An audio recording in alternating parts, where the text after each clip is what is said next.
games. We're going to work on my game Twisted Tower. We're also going to do something new. We're going to try something new. It's probably going to be terrible, but we'll see how it goes.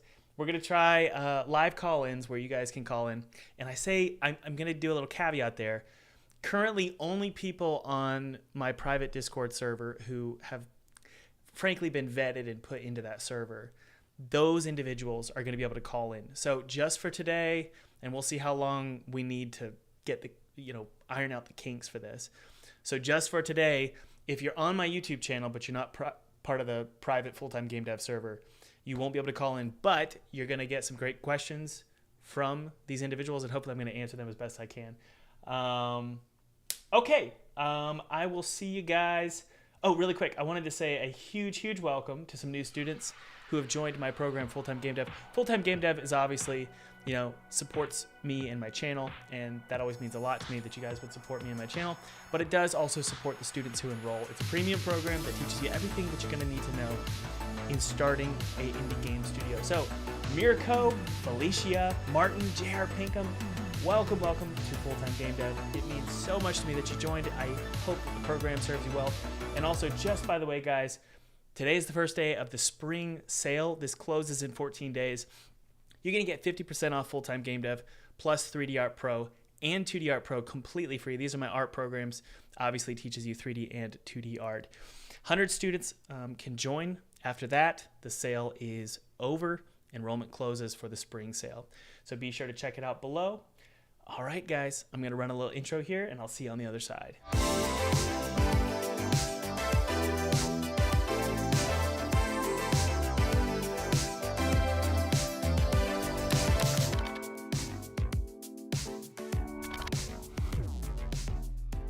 By the way, guys, feel free to download my free 2D game kit below. It's totally free. It's my treat to you.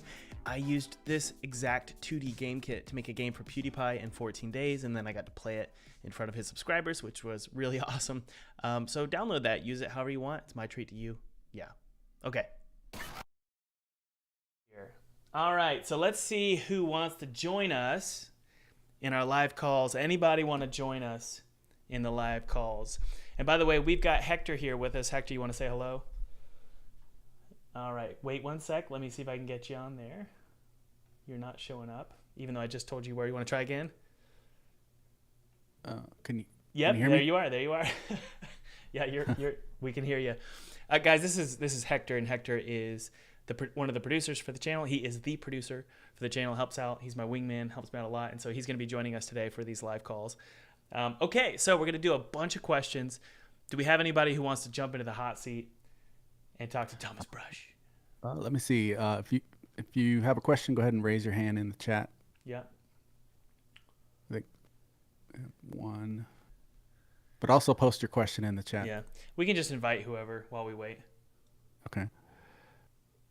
I'm gonna Strange Bolts. Yeah, he let's was do first. it. Let's do it. All right, Strange. Welcome. What's your name? Where are you from? And what's your question? Hello. Can you hear me okay? Yes, I can. Everyone can hear you. You are live. All right. My name is Jacob. My question is, Thomas Brush and Hector, thank you for allowing me to ask this. With Unity 6 on the horizon, I'm curious, do you intend to explore VR game development on the MetaQuest? And Thomas, I'm curious, do you have any personal experience with VR gaming or development? That's a great question. I laugh because, man, I'm never cutting edge. I'm never that. Like even our game right now, Twisted Tower, it's very old school. Like the most recent style of game I could think of that it's similar to is BioShock, right? I tend to make games from my childhood. So when I think about VR, I know without a shadow of a doubt it's the future. I don't know exactly how much of it. Like I think maybe augmented reality is probably more of a future than virtual reality. So would I recommend people look into it? Absolutely. Am I doing it myself?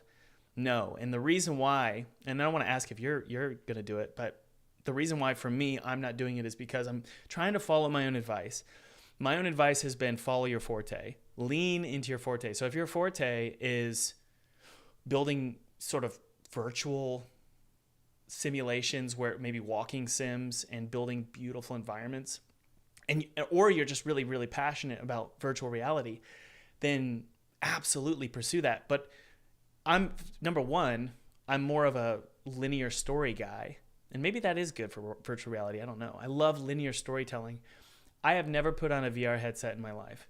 So if I'm not passionate about it and I've never done it, I'm not going to focus on it. This could bite me in the butt. But for me personally, I'm probably not going to do it. What about you? So for me, I'm a big VR fan. I'm really enjoying the MetaQuest 3 with the mixed reality. Unfortunately, with Unity and building VR experiences, you have to kind of export and build it. You can't just press the play button and get to see what you're building so far. Yeah. But with Unity 6 coming out, you'll be able to really play test it a lot easier. So I'm excited about it. Sweet. Well, that's a good question, man. Thanks for joining. Yeah, thank you. Yeah. Hector, let's see who else we got. What else we got? Next up, we have Jay Legends. All right. Come on in, Jay. And by the way, guys, those of you who are curious on YouTube, why can't I call in? I want to call in. Today is a testing phase. And so we've got a private sample of 23 people who want to call in. So we're not going to allow public call-ins just yet because this is a practice phase.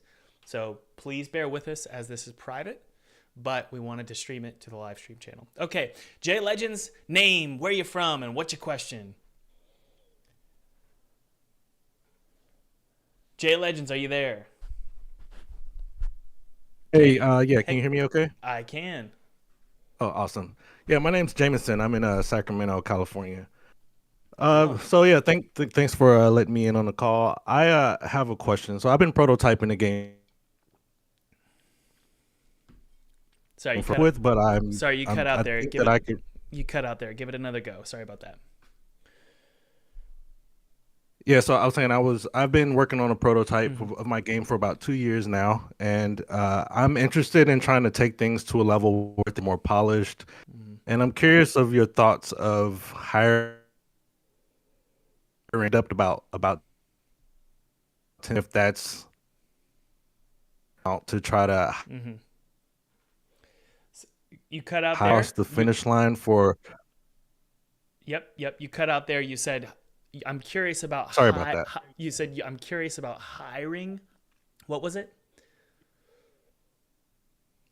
Curious about hiring a team. And I saved up about $10,000. Yeah. And I just want to know if that's reasonable to Right. hire some professionals to help me get across the finish. Well, there's two finish lines, and that's a really, really good question. There's two finish lines, and you cut out there, so I'm not sure if which finish line you're talking about, but I'm just gonna sort of go for both. The first finish line is finishing the prototype and then selling that prototype to either a crowdfunding audience or pitching it to a publisher. Or the third option is taking a demo and pitching it to Steam and offering out a demo during like Next Fest and getting hopefully 100,000 wish lists from a Steam demo. So this is just my personal preference. There's no correct answer, but my personal preference is to figure out your prototype alone. Do everything that you possibly can to make it beautiful when you're alone. And then once you've ironed out all those kinks and you've figured out exactly how to make your prototype beautiful and it's super polished, then and only then you can build out a team. And here's why. The reason why is because it's really, really difficult to manage a team when you haven't done the thing first, right? So building out your prototype involves coding. It involves obviously planning and project management and art and music and sound design and understanding Unity or Unreal or Godot. So you've got to understand all these systems. And so it's really, really difficult to pay a team. And it's also very wasteful to pay a team when you don't even understand how to do it yourself. Now, you might say, well, I actually do understand everything myself. I just don't want to build it all out completely for the prototype. The truth is, even me, and I'm on my fourth fourth commercial. It's really my third commercial release. Even on my third commercial release, this is my third publisher I'm working with, I still don't fully understand everything that we had to do for our prototype. So I had to go in and pretty much understand every aspect of the prototype. Granted, for me, I had a team when we were building our prototype, so I'm not really following my own advice here, but I did follow my advice for my first 2 games. And I think that's the important part, which is if you're just starting out and you're making games, and this is your first prototype or your second prototype, I highly recommend you actually doing all the work possible before hiring out a team. Okay? So you may be thinking, well, I'm not very good at artwork. Do your very best to get as much of it done as you can on your own. And then once you have an understanding, even an understanding, like think about it, you may not have the best character sprite for, let's say, a 2D platformer. But if you go in and do it yourself, and no matter how crappy it is, at least you understand the process so that when you're hiring somebody, they can't, number one, cheat you. They can't be lazy and you think they're working hard when in reality, they're being lazy. And you should know that because you can do it too, right? So it gives you a really good understanding of what things cost. Does that make sense? Well, looks like they hopped the chat. Did they want to jump back on, Hector? Yeah, they must have. They had a bad connection. Yeah. So. Well, hopefully that makes sense. Hector, did that make sense at all? I don't know if that did, but. Yeah, I think it did. Our next person here, I have their question. So let's Jar Nod, I think is how you say it. Mm-hmm. So I'm gonna go ahead and invite them. Yes, that's Jarnod. Hello, Awesome. Jarnod. How are you? Good. My name's Jordan. I'm up in Chattanooga, so not too far from you, Thomas. Cool. And I've been a AAA developer for 10 years, programmer. No way. But I'm struggling with juicing up my prototype. So can you give some like simple things I can work on that can, let's say in the next month, really make it shine in a Yeah. programmer art sort of way? Well, what's your goal with the prototype? That's a good question. I'm not exactly sure. Maybe I should tell you what your goal should be. What your goal should be, I think, with your prototype is to do one of those 3 things I mentioned earlier in the previous call. Your goal should be to sell it before you launch it. Okay? Now, you can sell a prototype to a publisher and they'll pay you money right now, but they're going to get, a rev share, right? Number 2, you could sell it to a Kickstarter audience and they'll pay you right now for the future product. So it's kind of like a pre-order campaign. People don't like it when I say that, but it's kind of like a pre-order campaign, except they're supporting you, right? So it's a pre-order campaign, but they're supporting you at the same time. Number 3, you need to sell it. You can sell it to a Steam audience with a demo. So a prototype is a demo. And so ultimately you can, if you don't want to sell it to a publisher and you don't want to sell it to a crowdfunding campaign, you can sell it to a Steam audience early by getting wish lists, right? So it's basically money that hasn't been, converted into actual cash yet. A wish list, if you get 100,000 wish lists, you could kind of bet that you're going to get 10% of those sales, right? So that's the first thing, is that should be the goal of the prototype, at least on the actionable outcomes. You might just want a prototype because it feels good, right? I don't know. But if those are your 3 goals, you can do one or all of them if you want. Seriously, you can do a crowdfunding campaign, you can do you could reach out to publishers and secure funding, and you can also launch a demo, right? You can do all of those things at once, or you can do one of them, right? I highly recommend you at least do one of them. If you want to self-publish, it's the Steam demo, okay? So that's the goal of a prototype, at least what are the actual outcomes you can receive from a prototype. But there's also just having something that is a representative product of what your game is ultimately going to be, right? So a prototype is basically a super polished, shiny diamond, tiny little diamond that's hyper valuable, that represents what your game is in its best state possible. Frankly, for me, it's usually like my first 15 minutes of my game. So that first 15 minutes should be glorious. It should be the best part of your game. So your question is, what are some things to polish out my demo? What are some things that I should really focus on to make sure that my demo is either, marketable to those 3 categories I mentioned, but also ensures that it helps you out in the long run so that you better understand your game. So for me, I'll just speak for me. a hyper polished demo should have everything a hyper polished game has. It's just 15 minutes, right? So you just need to be thinking, okay, I just need to make the perfect demo. That's really all there is to it. Some people would say, well, a prototype shouldn't be really polished and it shouldn't have all this beautiful artwork. For me, I like my prototypes to have all of that polish. Certainly you should start with the gameplay elements first and have them really basic and just sort of gray boxed or with no set dressing. That totally makes sense. But ultimately, for me, with a prototype, I want it to be at its fully fleshed out form, but short. So as long as you limit yourself to a few mechanics and like 15 minutes of gameplay, you can go all in with the set dressing. So for me, a hyper polished demo should include gorgeous set dressing. Now you can use assets if you want.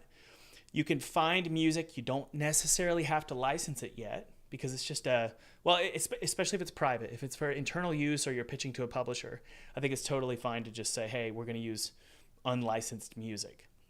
And frankly, I've done that before, where you just put in stand-in music that you feel like represents your demo. Game feel is really, really important with your hyper-polished demo. So really focus on, if it's an action game, it's really punchy, it's really crunchy, it's really mulchy. There's screen shake, there's flashes on the screen where necessary.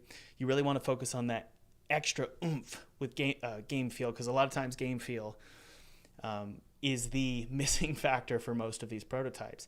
If you have strong game feel, you can actually get away with a lot of, poor game design because it just feels good to play, right? Right. Now, all that aside, have you ever? Maybe you have. Have I talked to you, or have you heard about the Trinity Hook? I've watched a couple of your videos about the Trinity Hook. Yes. Okay. Can you remember what the Trinity Hook is? The Pop quiz here. Off the top of my head, no. Okay. So the Trinity Hook, and this is something I would say I kind of got ahead of myself. The Trinity Hook is the first thing you need to be thinking about for your prototype, okay? Because everything you do for your prototype needs to circle back to that Trinity Hook, okay?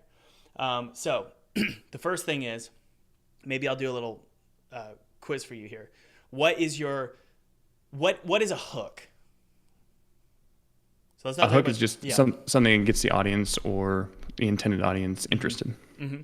That's right. So it's literally like, you could call it bait, actually. It's the bait on the hook. It's the shiny stuff on the lure when we're fishing, okay?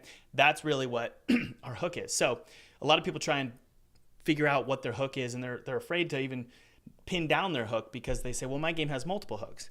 And that's why I say with the Trinity Hook, you could think of the mechanical, story, and visual hook, okay? So that's what a Trinity Hook is. What's mechanically unique about your game, but not only unique, but recognizable. It catches people's attention, and they focus on it, and they think about it, and they want to see more, right? That's what a hook is. So it's a mechanical hook, a story hook, and a visual hook. So for your game, do you have any or all three of those?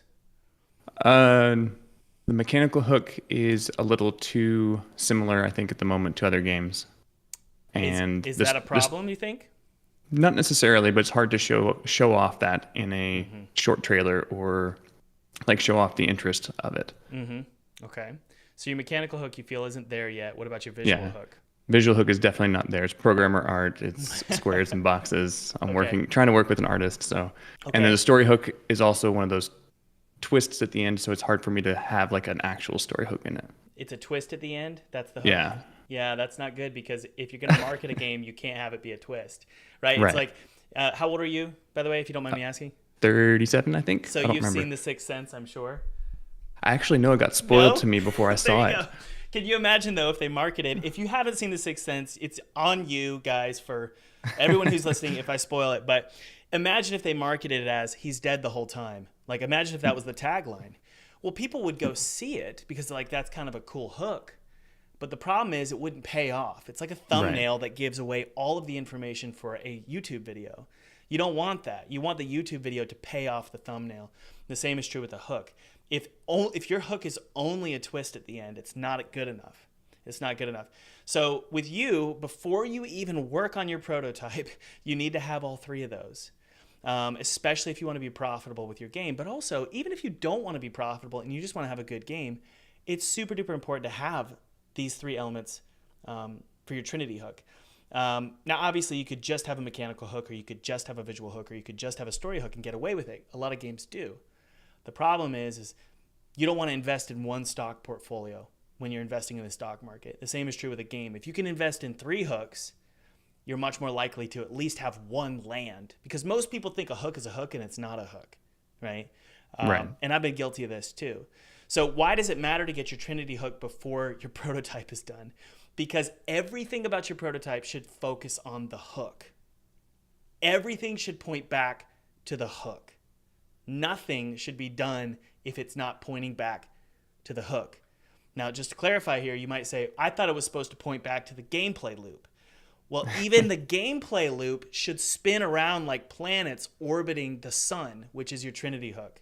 So your gameplay hook, everything about your prototype, including the gameplay hook, circles around the Trinity hook, okay? So an example of this is if you're making a cult simulator, like Cult of the Lamb, your story hook should, or your prototype should always hit on that story hook.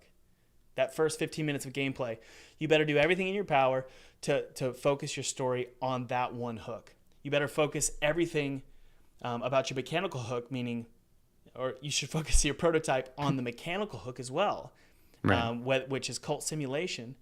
And then your visual hook is this high contrast meaning it's super cartoony and super dark. That was the visual hook for Cult of the Lamb.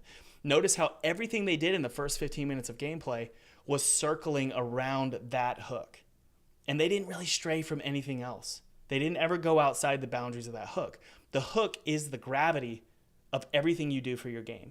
And if you don't have it, you're going to make kind of a watered down, boring game. Does that make sense? Right. Yep. Cool. Any questions about that? No, Cool. not really. Hopefully that gives you something to chew on. I think it's super duper important, and it's something that I'm still learning. So thanks for that question. It was really good. Yeah, I appreciate it. Yeah, no problem. All right, Hector, what else we got here? We got any more calls? Yes, sir. We have a question from Zizico. Zizico. And let's get Jarnod off here. Let's see here. How do we... Jarnod, can you hop off the stage? Do a backflip off the stage? There you go, buddy. Okay, Zizico, welcome. Come on in. Hey, Thomas, can you hear me? Yes, can. Name, where you from, and what's your question? Awesome. So, Zizaco, I'm based in Spain, Madrid. And Cool. my question, Thomas, is how do you approach choosing an art style? So, basically, how to find the balance between something that is marketable Mm-hmm. versus something that is easy to make or to put together with existing assets. So, Yeah, that's a really for example, Go ahead. looking at Twisted Tower, for example, Mm-hmm. it's gorgeous, but looks quite expensive to make. Mm-hmm. So that versus a more, let's say, low poly Mm-hmm. style, how do you approach finding this balance? Yeah, so let's put a little asterisk here. Twisted Tower was expensive to make. And so you're right on the money there, because that's my 3rd commercial release, right? So I feel like it's justified. And I'm also working with a publisher. So don't feel bad if you're not spending a ton of money on your art style. You'll eventually get to a point where you understand how to, like you said, understand how to formulate an art style. And then you can actually put money where your mouth is, right? So number 1, don't feel bad about that. Eventually you'll start spending the money. Number 2, okay, so let's first. It's such a good question. It's so complicated. So because I've struggled with this even with Twisted Tower. You've probably noticed that ever since I've been posting screenshots for 3 years, the style constantly changes, and that's because I'm just learning, just like you, how to really focus on a singular art style. So first things first. This is why I love the Trinity hook. The Trinity hook is my favorite thing ever, because not because I made it, even though I am proud of it, but number 1. Well, the first hook, which is your mechanical hook, should also somehow tie into your story hook. And if you can tie in your story hook to the visual hook, even better. And vice versa, like the mechanical hook or the story hook connects to the art hook, and the art hook connects to the mechanical hook. So everything you should try and link and connect together. And so that's the first thing. The first thing is if you can figure out what your Trinity hook is, it's easy to determine what your art style is. Here's an example. If my visual hook is I want it to look like Disney World, but like horrifying. That's Twisted Tower, by the way.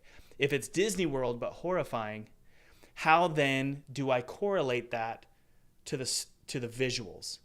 Notice how the visuals now are directly linked to the story, okay? So that's first and foremost, the very first step that I take for a visual style is I think, what's the game story and what are the mechanics? Here's another example. If your mechanics are super simplistic and you're making a boomer shooter, for example, would it be wise, I'm not saying yes or no, it's just a question, would it be wise to make a hyper-realistic looking boomer shooter with like modern, I don't know, like Call of Duty graphics?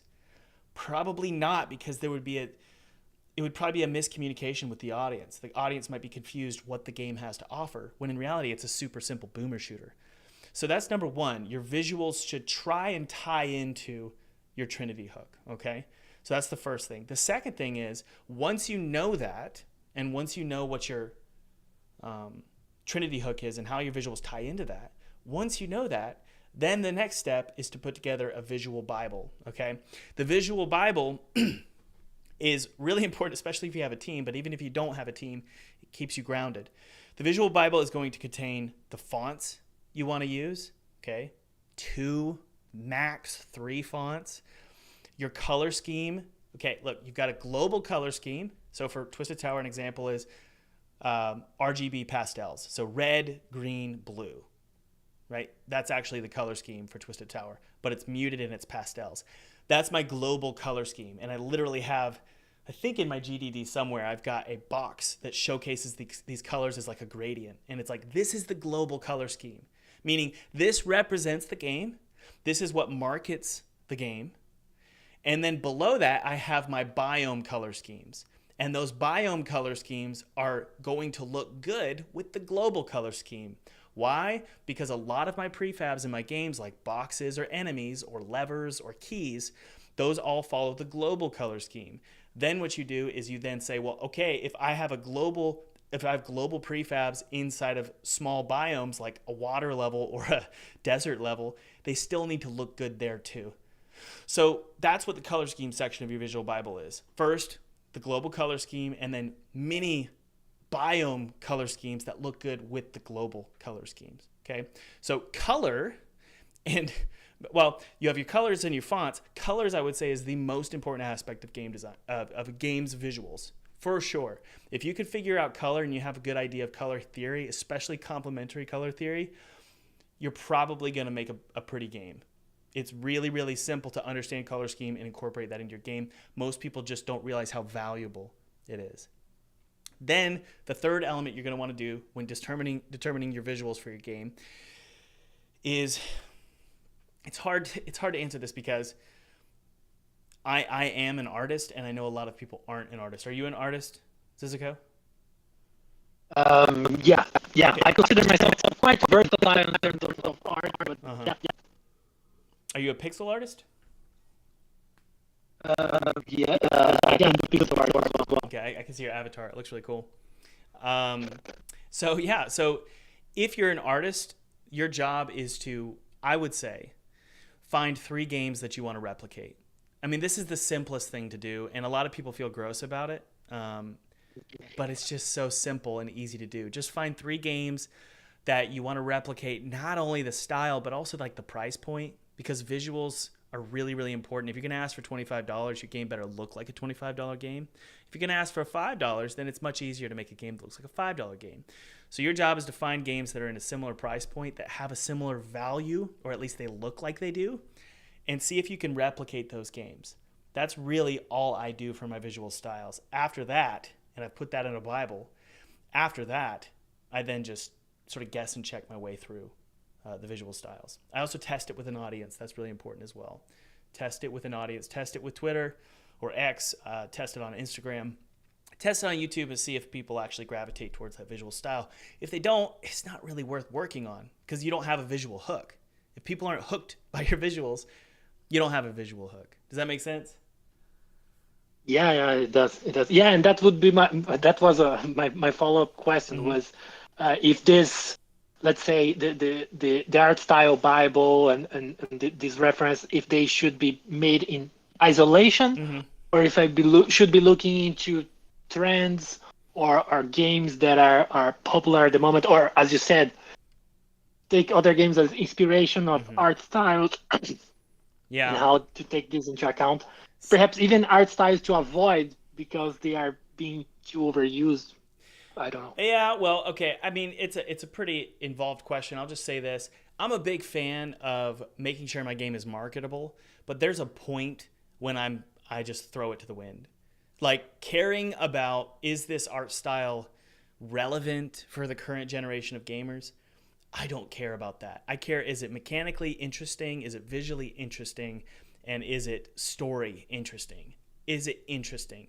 But is it fitting in with a big enough piece of pie with the market? I don't think about that stuff. I feel like that's just, it's almost like trying to like time stocks when you don't understand stocks. Like that's how it feels. It feels like a sort of useless planning.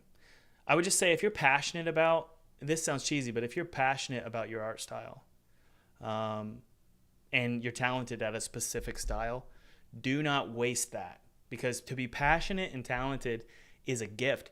Most people don't have that. Most people don't have a passion for a certain style. They're not thinking about that. Most people aren't visually oriented to have a passion for a certain style. If you have a passion for a style, I don't care if it's not relevant to this generation of gamers. Just go ahead and do it because you were born with that passion and that talent. So just stick with what you know when it comes to like a style, I think. Does that make sense? Yeah, it does. It does. Cool. Well, thanks for joining us, man. Let's jump on another call. Feel free to do a backflip off the stage.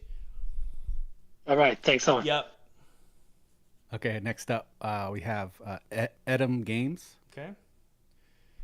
So I'll just send you. All right. There we go. Edom. I think I follow you on Twitter. Is it Edom Games? Ed? Hey, yeah, good afternoon. Yeah, Edom Games, Cool. Ed. Yeah, it's just an abbreviation of my first and last name. Sweet. Well. It's good to talk to you. We got your name, Ed, and is that is your first name? Correct. Okay, Ed. And where you from? And what's your question?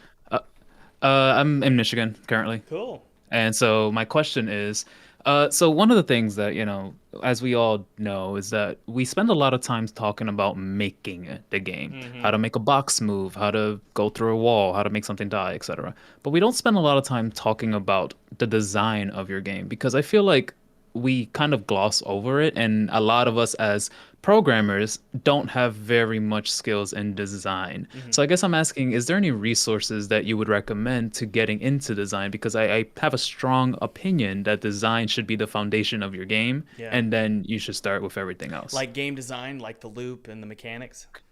Correct. Yeah. Because it's, yes. Yeah, I agree that it should be foundational to the game's creation. I don't have any resources, and the thing is that the only resource I can think of is playing the games that you're passionate about, and then writing out exactly what they do. That for me has been really, really helpful. So I'm like obsessed with. I don't know why. I just love Alice Madness Returns. I love that game, and I love the Zelda franchise. And those games are kind of similar in their mechanics. For me, I just understand that genre. And so there's no reason personally for me to read a book on game design when I'm like, I don't want to make a Dark Souls game. I don't want to make, because I just frankly don't like those games, right? So I'm going to have a better understanding. I think it was Stephen King who said, if you want to write books, you need to read. So the best way to have a good understanding of game design, and the people I've found who are the smartest with game design, to the people who are really passionate about playing a certain genre. So like one of my friends, Jason, he made Cultic. I had a call with him today. I just said, dude, there's certain game design stuff that are really screwing with me for Twisted Tower. And I just picked his brain because he understands shooters. And so he just gave me a layout of all these amazing game design principles. And it's just because he loves shooters, right? He's been playing shooters, I think, since he was born. For me, I didn't play that many shooters growing up. So I sort of leaned on him and his passion for certain games. Regarding your question about game design needing to be the foundation before you actually make your game, I 100% agree with this. The problem with this, though, and I talked to Jay Armstrong, the creator of Cult of the Lamb, about this. The problem with this is that a lot of times, no matter how hard you try to predict a game design element being fun or being balanced, there's no real way for you to know until you build it and then keep it or scrap it, and then build something else and keep it or scrap it. And so that's why lately, and I have a video coming out about this, I've been saying that feature creep is not always a bad thing, because feature creep allows you to experiment with various mechanics and actually have a better understanding of what's fun and what's not. You can try and predict all you want, your gameplay loop and your mechanics, and try and use all the best game design principles that you've learned, but until you put them in your game, you never really know if they're fun, right? So the answer to your question is play lots of games, replicate the games you love with the mechanics you're creating, and then you got to experiment. And it's going to take time, and it's going to mean that you trash things that you spent months working on. Does that make sense? Oh no, I absolutely agree. I think I'm on my 7th iteration of games and features that I've tried. Yeah. But yeah, no, thank you. And you also hit on another very important note, which is talking to people that absolutely love that genre. That's something that I do, but not consciously. And I think I should do more of that. I'm making an RPG, by the way. So people that like absolutely love turn-based RPGs, because they will have insight. Yeah. And if you asked me, and I'm glad you didn't ask about RPGs because you would have embarrassed me, I don't care about those games, so I'm not the right person to ask, right?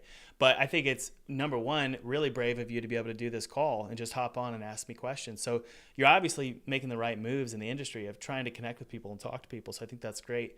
Just, yeah, like you said, try and talk to people who are not necessarily pros. Like, one person I lean on the most is my brother. He doesn't make games, but he plays games. He plays lots of games, and he loves the kind of games I love. And so if I say, hey, man, come play this game, it's similar to BioShock, he's going to play it. And instead of giving me these principles of game design, he's going to say, well, actually, BioShock does this, and BioShock does that, and BioShock does this. And it's such simple, bite-sized chunks of information that are much more easy to consume than a book about game design. Granted, a book about game design would be incredible. I just think it's probably better for us to just get to know people who are passionate about a specific genre. Yeah. Agreed. I don't like reading anyway, so I like your answer. That's awesome. All right, cool. Well, good luck with your game, Ed. That's awesome to talk to you. All right, thanks, Thomas. You have a good one. Yeah. Anybody else want to hop on there? And Ed, you could do a backflip off the stage. There you go. Next person up is Shady Cicero. Shady Cicero. I don't know if I'm saying Shady that right. Cicero. Okay, those of you who are on YouTube right now in the chat and you're wondering, how do I join the call? Today's call is private with an audience size of just 22 people.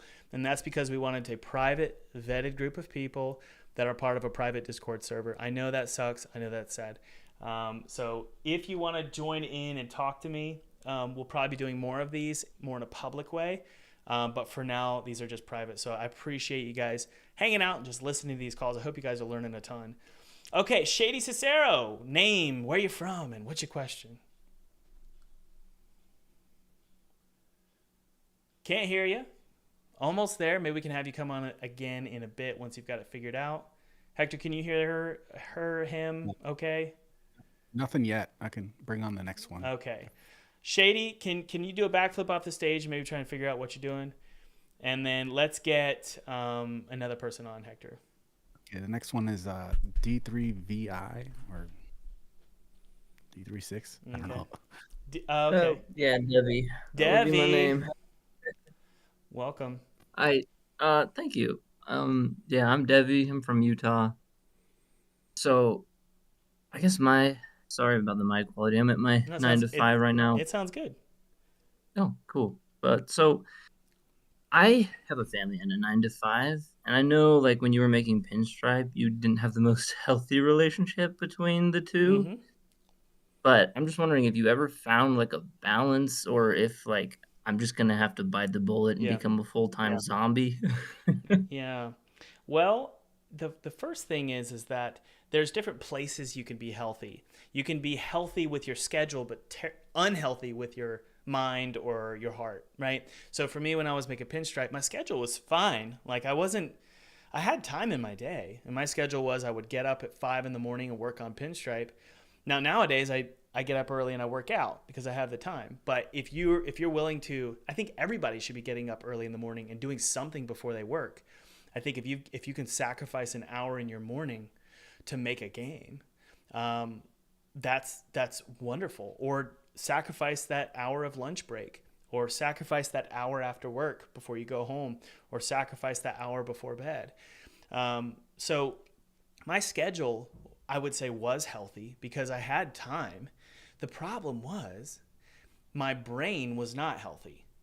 So there's different ways to be healthy. My brain was always running. You could see smoke coming out of my ears because I was constantly thinking about my game. And I know all of you in the chat who are making games right now, and Devi, you included, you probably know that feeling of like, I wish I could shut my brain off and stop thinking about this game, but I can't. Right? Do you know what I'm talking about? Absolutely. Yeah. Yeah. And so do you have kids? No, I just have like I got loads of pets. I consider them my kids. Yeah. So, the thing is that hopefully with your pet, they don't need you to talk to them and actually like verbalize all your feelings. So you could probably get away with being a little bit unhealthy with how much you're thinking about your game. I think it's for those of you in the chat who have kids, like your kids, and maybe your pets do know, Debbie, but I know with my kids, they know when I'm not all there. And so to create a healthy schedule, in order for it to be healthy for you, to answer your question, in order for it to be healthy for you, I've always found creating expectations, and you can actually do this with pets, create expectations about where you're going to be and what you're going to be doing. And if you have kids or you have a wife or you have a husband, create expectations of where you're going to be and when you're going to be in your office with the door closed. And then be sure to set those expectations and then fulfill those expectations. AKA make a schedule. It's really that simple. People they love to think that they can start a schedule, but they don't stick to it. And so for you, I would highly recommend finding 2 hours a day. Can you find 2 hours a day? Absolutely. Yeah. You could find it somewhere in the morning, at lunch, in the evening. And then your next question is, well, I don't want that to interrupt my flow. So for me, my flow is if I was to work on, let's say I was working a day job, right? And then I was like, well, I need to work on my game. So I'm going to work on my game right before I get off work.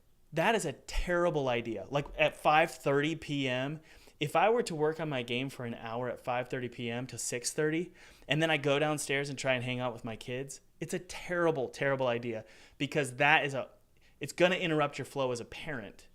How many of you in the chat in YouTube know what I'm talking about? Which is if you're working on your game and then you try and go be social immediately after working on your game, you kind of turn into an a-hole, right? So you want to try and figure out in your schedule where's the best spot to put game dev because it's going to be frustrating. I'm going to have difficulty not thinking about it. So what I tend to do is I think maybe I can put a workout or a run immediately after working on the game so that I can get it all out of my system. So I've got a lot of people in the chat who know the feeling. So Debbie, that's what I would do. Do you have a schedule that you've committed to? I do currently, yeah. It's not the greatest, but it does it for now. Yeah. And do you feel like it's causing an imbalance in your life? Yeah. How so? Kind of making me go crazy. Well, right now I basically am like only sleeping like 4 to 5 hours a day. Mm-hmm. Yeah.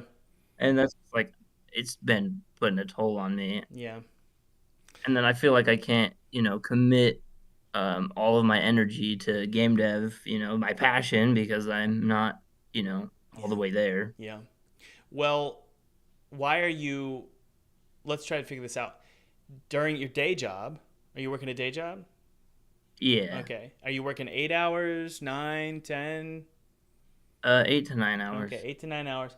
So, I don't think there's a reason why you should be not getting sleep. To be blunt with you, because I think that if you're working 9 hours a day, why not just find 1 to 2 hours and cap yourself at 2 hours of game dev and get some sleep? You can have a life. It's totally possible. For me, I spend an hour and a half of my extra time outside of work hours, like working out or doing a run or something. So I have 3 kids, 3 kids and a wife. And so I've got all these social responsibilities, yet I still have a life, right? I'm still getting 8 hours of sleep a day. It really has to do with budgeting your time and really writing it down and committing to it. So for me, if I were you, I'd be going, okay, if I have to work 8-9 hours a day at my desk job, I'm going to max out, cap my working on my game at like 2 hours. Because the temptation is I'm gonna work for 2 hours and then you can't stop. Do you know that feeling? Mm-hmm. Oh yeah. You can't stop and you work till midnight or 2 in the morning and then you get up the next morning and you're demotivated. So it's not a balanced lifestyle. And I think it's a really, really good question. So it's kind of weird for me to say this. I usually say try and commit to a minimum hour. I think you need to max out at 2 hours and be done. It's just not gonna be a long-term strategy for you. Does that make sense? Yeah. I appreciate the brutal honesty. I really needed that. No, I think most people in the chat know exactly what you're going through. Seriously. It's this weird sort of up and down of being super into your game one day and going way too hard and not taking a shower. I've done it many times, working way too late, going to bed at 2 a.m., and you don't sleep because you're thinking about trying to solve a bug. And then you get up the next morning at 7 a.m., and what do you want to do? Well, you don't want to make games. You're sick of it. And so you're pissed. And so you go through this yo-yo of never really either being super passionate about your game or hating your game. It's like a toxic relationship. And your job and my job is to average out those peaks and valleys and create a nice static line going upward. That's really the goal. A slow trajectory going upward. But Wow. that's my thoughts for you, man. Thank you, honestly. Yeah, Wow. cool. Give it a shot. See how it goes. Thanks for calling.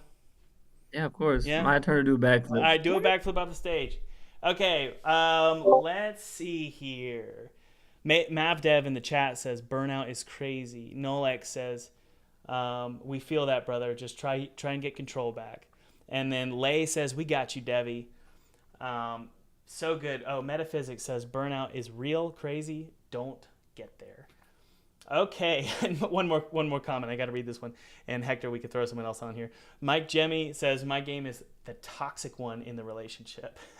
Well, not really. You're in control of your game. Yeah, you're making your game. So it's like raising a child. If your child's out of control, it's really you. Okay, Hector, what do we got? Okay, we got Shady Cicero back. He said he fixed his audio issues. All right, Shady. Don't let me down here. Hey, can you hear me now? Yes. What's your name? Where you from? And what you got? Yeah, real sorry about that. No, it's but okay. my name is Noah from Connecticut. Okay. Not originally, but I live out here right now. All right. Noah from Connecticut. What you got, man? Yeah. So, first of all, thanks for the opportunity. Yeah. I've been following you since you made that game for PewDiePie, Cool. and yeah, it's a long time that I've been watching your videos, Awesome. drawing inspiration from it. Yeah. And I just joined full-time game dev a couple months ago. Oh, so- congrats. Thanks for joining. great. I hope it's been helpful to you. Yeah, thank you. It's been great. Sweet. But so a question that I have that I might have missed it, but I haven't seen covered too much Mhm. is on joining full-time game dev, I got the opportunity to finally play Pinstripe, and I noticed that it had a lot of religious elements in it, Mm-hmm. and the game that I've been conceptualizing in my head for quite a while now, it's drawn pretty heavily from religion, culture, and those are things that can be kind of sensitive when touched on, Mm-hmm. right? As far as accuracy of depiction, basically trying not to offend anybody or anything like that. Yeah. But in some cases, it can be pretty detrimental to the story that you're trying to tell, Yeah. right? Yeah. Yeah, so with those being elements of the game and inspirations, how do you balance Mhm. pulling from those, right? Yeah. In order to tell your story without, say, driving into it too much so it deviates away from the story, Oh, yeah. right? And That's the great. purpose of the game. It's great. You know, I don't like. Here's the thing. First thing I'll say is my strategy has been like kind of like the C.S. Lewis strategy. So yes, Pinstripe is very Christian. Like I'm a Christian, right? The C.S. Lewis strategy when it comes to his fiction works and not necessarily his like theology books is he tries and opens the door to as many people as possible, but there's plenty of allegory. Now, J.R.R. Tolkien went even further when he said there's no allegory in here. It's all just fiction. Of course, when you watch Lord of the Rings, that's not necessarily true as much as he wants to believe it. It's very allegorical. Point being, there are some artists who that is their strategy. Their strategy is to be as least offensive as possible, right? There are some artists, though, who are really good at being offensive. And they go hard. They go really, really hard, right? Yeah. I can think of Kanye West as an example. He goes hard in both directions, right? You know, you've got his Jesus is King album, and then he goes really hard with all of his other albums in the opposite direction. I'm not saying be like that, but I am saying if you want to be a successful or a well-known artist, there are artists who do both. So I can't sit here and say, well, do this one strategy and that'll be best for you. You can go both directions. Now, the question is, you should really be thinking about the motivation. So for me, I've always thought, what's your motivation in being timid with what you believe? Right? So I don't know what you want to put in your game, but is it because you're afraid of what people will think of you, or because you want to open the doors to as many people as possible and you really care about your audience? Which one is it? So one thing that you do tend to talk about in your videos is marketability, right? So that obviously does come into account, because I have a plan for a couple of games that I want to make to learn systems better before I take on this. Because like if you make a coffee mug out of putty, right, 3 times, the third one is probably going to come out the best. Yeah. So I think that's great. Yeah. Right.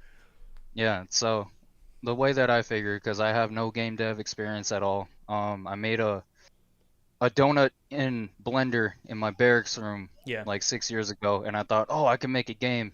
And then I started really digging into it. I'm like, oh, I have a lot to learn. Yeah. Oh, yeah. I mean, I still feel that way even now, for sure. Yeah, but now that I'm out of the army, I'm at a point in my life where I've really been trying to double down on, okay, what exactly do I need to learn? How am I going to do this? What's the roadmap looking like? Yeah. So in doing that, I've come into this little question of mine where I'm like, okay, because all right, so I'm Filipino. I'm a Filipino American, born and raised in America, but like my ethnic background has always been pretty important to myself and my family, right? And I've seen trends with other Filipinos, and I wanted to incorporate some of those trends inside of the game, right? But then I'm like, okay, how do I touch on those areas without it deviating from whatever story I'm trying to tell inside of the game? Yeah, I would try and if you could integrate it into your hook, into your Trinity hook. If you can't, that's okay. You know, it's like you could still have a hook featuring Filipino culture. Like that's totally fine. You don't have to make it integral, but I think it could be integral to the hook. All I'll say here is, you know, when it comes to incorporating what you're passionate about into your game, try your best to be fearless and truthful. If you can't be fearless and truthful, you're already making the wrong move. So no answer I'm going to give you about how hard you should go in one direction or another when it comes to being offensive or whatever about what you believe. If you're afraid and you're not being honest and you're being dishonest, you've already lost. So typically, most people, when they're making artwork, they can't even get past those first two things because they're scared. You know, human beings are really, really social, and we hate getting kicked out of the hierarchy. It doesn't feel good, especially in the game industry. Man, the game industry is brutal. So everyone tries to be really, really careful in the game industry. And what I'm saying is, do your very, very best to be honest and truthful. Tell the truth and lean into your forte, okay? It's really, really difficult to lean into your forte when you're not passionate about certain things. Your passions tend to line up with your forte, okay? So if you're passionate about Filipino culture, it's probably your forte. Yep. Yeah. So don't be dishonest and don't be afraid. those are my 2 pieces of advice. That makes sense. Well, I really appreciate it. And thanks again for the platform. Yeah. It's a great opportunity, and I'm glad I got to take advantage of it. Cool. All right. Shady, good talking to you, man. All right, yeah, absolutely. All You right. have a great day. All right, do a backflip off the stage. Yoink. Yoink. Okay, Hector, we're going to wrap up here. Guys, thanks for hanging out so much. We're going to do this again. It seemed like it was a big hit. I think everybody wants to talk to me, which is unsurprising. But we're going to wrap up here. And I just wanted to say a huge, huge thank you to everybody who joined in the calls. These were really good questions. Everyone was super polite. I was expecting, I don't know, some nasty calls. But we didn't get nasty calls. That's awesome. Okay, so by the way, guys, one final thing here. The spring sale is currently live. We started today. It's 50% off. You're going to get 50% off full-time game dev. And by the way, if you're a student, let me know in the chat what you think about the program. We have 4,000 students. You're going to learn everything you need to know about game development, including Unity or Godot or Unreal, whichever one you want to learn, 2D or 3D. You're going to learn that at full-time game dev. But more importantly, all of the marketing stuff, all of the business stuff, how to sell a game, get 6 figures before you even finish it. 14 days left, 100 students available. Check it out below, and you're going to get my 3D and 2D Art Pros programs completely free. I'll talk to you guys later. Cheers. Get over here. Get down. Hey, thanks for watching. By the way, if you haven't downloaded that free 2D game kit below, click below. It's my treat to you. I used this game kit to make a game for PewDiePie in 14 days, and I actually got to play it with him in front of his audience, which was really cool. This game kit is totally free. It's my treat to you, and you can use it however you want. You can make a commercial game and make $1 million off this game kit. I don't care. Or you could just use it for a hobby project. It's my treat to you. And by the way, if you haven't clicked like, that would mean a ton to me. Hit subscribe. And also, this is important, hit that notification bell. Here's why. If you get notified of when I'm live, you can watch me make my next game, and let me know in the chat what you think about the game or any ideas you have, and you might just show up. Your chat might just show up in the next video that I upload. All right. I'll talk to you later. Bye. I love you too.